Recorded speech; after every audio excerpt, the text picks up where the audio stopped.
Jai Hind everyone. My name is Ritika Dhyani. I am from Ajay Kumar Engineering College. I work as an assistant professor here. So in today's video lecture, the topic is Introduction to Operating System. So first of all, what is an operating system? It is a program that act as an interface between the user and the computer hardware and controls all the execution of all kinds of program. As we can see here in the diagram, we have multiple users and the user will interact to hardware using a software. The software includes two type of softwares, which are system software and the application software. System softwares are those software which are used by the system, and the application softwares are those which have specific task customized to the needs of the user. Let's say we can say MS Word. It is a type of application software because it is a special type of software that works on Word documents. And then both of these type of softwares interact with the operating system to use the hardware of the system, which are CPU, RAM, input-output devices, and all. Next, moving on to the functions of operating system. So the first function of operating system is memory management. Memory management, it keeps tracks of primary memory, that is what part of it are in use by whom and what part is not in use. So it keeps tracks of all those chunks of memories. In multi-programming, operating system decide which process will get memory and for how long. This is also decided by the operating system. Operating system also allocates the memory when a process requests for it and deallocates the memory when a process is terminated. That is, it gets removed from the CPU. Next is processor management. In this, the operating system keeps track of processor and the status of the processes. The program responsible for this task is known as traffic controller.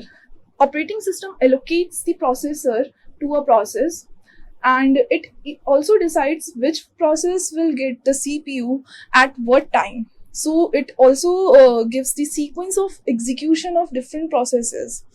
Then the next function is to deallocate the processor when a process is no longer required. That means if the process is terminated or the process gets interrupted in between, then it deallocates the processor from that particular process also. Third function is device management. So the operating system keeps track of all the devices that are in use during the execution of a particular process. Program responsible for this is known as input-output controller. It also decides which process gets the device when and for how much time. It also allocates the device in an efficient way and also deallocates the device when the device is no longer required by the process. Next is file management. Operating system keeps track of all the informations regarding a particular file, that is its location, its uses, its status, and all. The collective facilities are also known as file system. It decides which file will get the resource and which process needs what file at what time. It allocates the resources to the process and also deallocates the resources. It means when a file is created, it allocates the memory to this particular file, and when the file is removed, it deletes the file from the memory also. So here memory work is in resource. Now some other functionalities of OS includes, first one is security. By means of password and similar other techniques, it prevents unauthorized access to programs and data. As you are well aware that whenever you switch on your computer, it generally asks for a permission or a password from the user. Next is control over system performance. Recording delays between request for a service and response from the system. Using this scenario, it control over the system performance. Third one is job accounting, keeping track of time and resources used by various processes and the various users. The performance of the operating system gets really good. Next is error detecting aids, production of dumps, traces, error messages, and other debugging and error detecting aids. Last one is coordination between other softwares and users. It also regulates the coordination between the different devices, also between different softwares that are currently in use. These all are the some of the functions of operating system. Moving on to the types of operating system. So the first we can see here is I'll be discussing few types of operating system. I am not included. I did not include all the types of operating system here. So let's first discuss the batch operating system. The user of a batch operating system do not interact with the computer directly. This is the main and the key point here, that the user did not interact with the system here directly. Each user prepares his job on an offline device like some punch card and submit it to the computer operator. Computer operator then works further processing. To speed up the processing, jobs with similar needs are batched together and run as a group. The programmers leave their programs with the operator, and the operator then sorts the programs with similar requirements into batches. As we can see here, this is a job pool. We call it job pool, where all the jobs are resided. Next, these jobs are given to the operating system. Here, operator works, and the working of operator is that it combines the similar kinds of job into a single batch. Let's say these two jobs require input-output devices, right? So these two jobs are similar, so it includes these jobs in a single batch. And once all the jobs are segregated here and submitted as a different batch, then these batch will be given the CPU one by one, and the operator sits at the back, and there is no interaction with the system until the last batch is finished. So this is how the batch operating system works. Next is your multitasking operating system. Multitasking is when multiple jobs are executed by the CPU simultaneously by switching between them. Switches occur so frequently that the user may interact with each program while it is running. It creates the illusion, basically. Multitasking operating system are also known as time sharing systems. This is the keyword in this multitasking operating system, that it is also known as time sharing systems.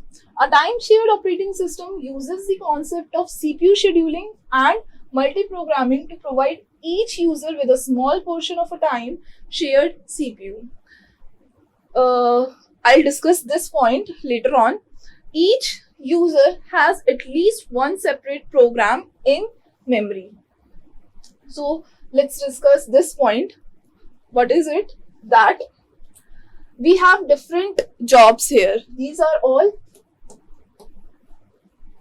jobs, and this is in the job pool. So what happens here is that first of all, this job, J1 job, is given the CPU, and it is given for a particular time frame, which is known as timestamp. It means that CPU is given for 2 units of time to each job, no matter the job is finished in this particular time frame or not. but the CPU at max can be given to any particular process or job for this long. So what happens here is, when this J1 job comes to the CPU, then suppose, let's say J1 job is having CPU time, the execution time for 3 units. Then J1 will get CPU for 2 units and then it will be sent back. Next job will come to the CPU, and this job, suppose this J2 job is having 1 unit time, right? So here, when J2 is running in CPU for 1 unit time, then it gets finished and it gets terminated. The CPU is released after 1 unit time. It is not the case that CPU will remain idle for the next 1 unit time. Next, J3 will get the CPU, and once all the jobs are done, then again the job J1 is getting the CPU because it is only gets CPU for 2 units, while its execution needs 3 units of time of CPU. So this is how a multitasking or a time sharing operating system works. Multi-programming operating system. Multi-programming operating system, it, as the name suggests, multiple programs running at the same time, sharing the processor when 2 or more programs reside in memory at the same time. It is referred as multi-programming. Multi-programming assumes a single shared processor.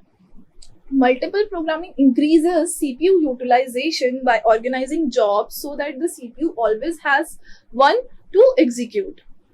So what are all these points are here? Let's say we have different jobs here, J1, J2. It works as a job pool here.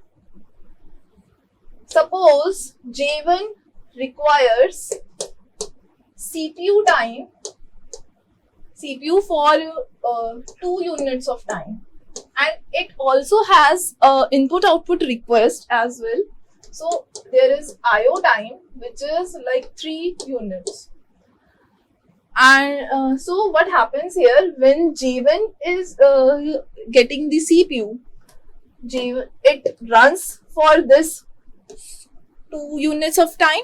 Then after that, it is having a input output request. So it goes to input output queue for working of a input output device. So when this particular job leaves the CPU, the next job J2 will get the CPU. So here the CPU does not remain idle at any point of time. If again this job gets completed, as it does not have any input output request, so it gets terminated directly, and the next job from the ready queue will get the CPU. So this is how the multi-programming is working. Because the CPU does not remains idle, so it increases the CPU utilization. So this is what it means, right? Next one is real-time operating system. Real-time operating system is a special purpose operating system used in computers that has strict time constraints for any job to be performed. This is the keyword here, strict time. The boundary or the deadline has to meet in real-time operating systems. It is of 2 types. First one is your hard real-time, and the second one is soft real-time.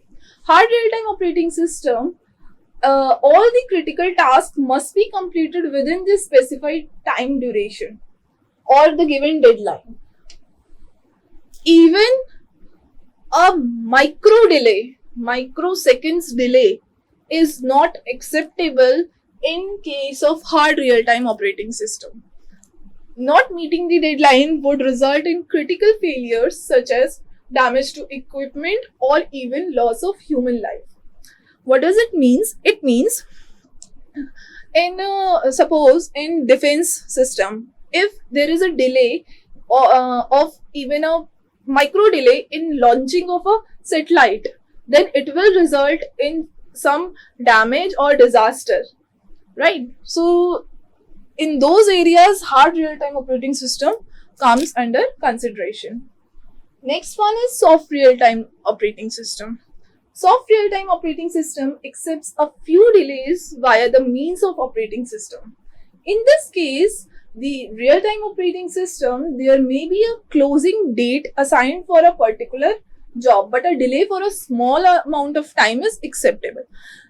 Uh, as we all uses ATM machines, there while the transaction is already begin, the it is written that please wait for some time. Transaction is in process. So what is that? It does not harm any human life. It does not cause any damage to the any equipment. So there we can have small amount of time to be delayed, right? Next one is multiprocessor operating system. In operating systems, to improve the performance of more than one CPU can be used within one computer system, then it is known as multiprocessor operating system. Multiple CPUs are interconnected so that a job can be divided among them for a faster execution. When a job finishes, results from all the CPUs are collected and compiled to give the final output. Jobs needed to share main memory, and they may also share other system resources among themselves. Multiple CPUs can also be used to run multiple jobs simultaneously.